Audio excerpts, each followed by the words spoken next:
à la question de mon collègue Michel Herbillon. Dernière intervenante, Madame Sabrina Sebei. Merci, Monsieur le Président. Très rapidement, Monsieur l'ambassadeur, j'avoue que je suis extrêmement choquée et surprise de votre réaction sur le terme de colonisation, puisque vous indiquez réfuter ce terme. Or, 700 000 colons installés en Cisjordanie, est-ce que pour vous, ce n'est pas de la colonisation? Je rappelle quand même que dès 2023, plusieurs centaines de Palestiniens en Cisjordanie avaient été tués, et cela bien avant le 7 octobre. Et je rappelle également que la France, en 2024, a condamné, par un communiqué du Quai d'Orsay, a adopté des sanctions et condamné la colonisation. Je vais juste lire la dernière phrase. La colonisation est illégale en droit international et doit cesser. Sa poursuite est incompatible avec la création d'un État palestinien viable, qui est la seule solution pour qu'Israéliens et Palestiniens puissent vivre côte à côte, en paix et en sécurité. Donc vraiment, j'aimerais que vous reveniez sur ce terme de colonisation, s'il vous plaît. Merci. Merci, Monsieur l'ambassadeur, pour conclure.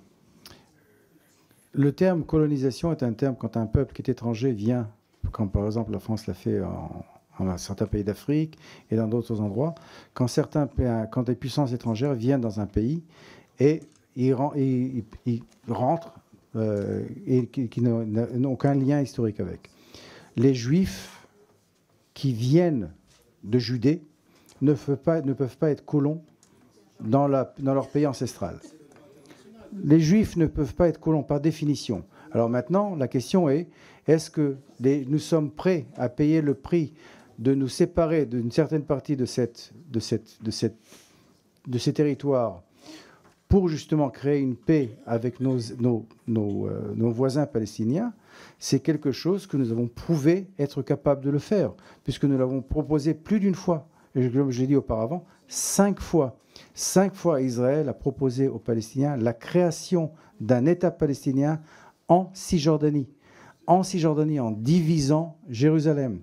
Alors, vous me posez des questions, mais vous semblez oublier complètement le fait que 5 fois, c'est les Palestiniens qui ont rejeté ces offres de paix. Et ce n'est pas moi qui le dis. Ce n'est pas moi qui le dis. Merci beaucoup, Monsieur l'ambassadeur. Merci beaucoup à vous toutes et vous tous. Nous sommes reconnaissants pour les éclairages que vous avez apportés aujourd'hui dans un contexte porté d'incertitude, et le drame qui affecte le Proche-Orient nous préoccupe toutes et tous. On l'a vu là avec nos différentes sensibilités. Merci pour avoir répondu en votre âme et conscience.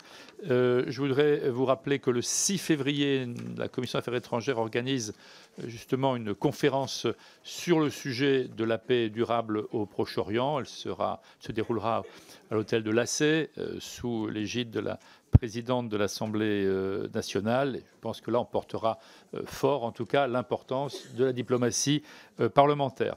Encore un petit instant, Monsieur l'ambassadeur, nous devons procéder avant de suspendre très brièvement nos travaux, à la formalisation d'un certain nombre de désignations de rapporteurs sur la base des délibérations du bureau qui s'est tenu le 17 décembre dernier. J'ai été saisi des candidatures de Mme Laetitia Saint-Paul et de M. Alain David pour être rapporteur d'information sur l'irruption de l'intelligence artificielle dans les ingérences étrangères. Également, de Mme Liliana Tanguy et de M. Pierre Priptich pour être rapporteur d'information sur l'élaboration française d'une doctrine en matière de diplomatie parlementaire, justement, pour que l'on ait à la fin de ce travail une vraie position sur ce qu'est la diplomatie parlementaire en France et pourquoi pas plus largement. Est-ce que quelqu'un s'oppose à ces deux désignations? S'abstient. Donc il en est ainsi désigné. Je félicite donc nos collègues et leur adresse tous nos voeux d'encouragement pour leurs travaux et missions qui va démarrer le plus vite possible. La séance est suspendue pour quelques